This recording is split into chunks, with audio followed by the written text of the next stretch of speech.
जंगलातल्या वाघोबाला लागली कसली चाहूल, मनी माऊ येत होती अलगट टाकीत पाऊल, अलगट टाकीत पाऊल.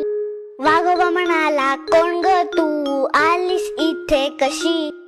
माऊ म्हणाली, विसरलास के मी तर तुझीच मावशी, अरे मी तर तुझीच मावशी.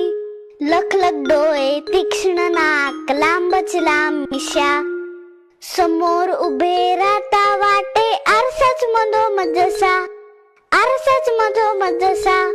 सारखे सारखे आहेत ना आपल्या दोघांचे पंजे, पाठीवरचे पट्टे सुद्धा सारखेच तुझे नि माझे, अरे सारखेच तुझे नि माझे.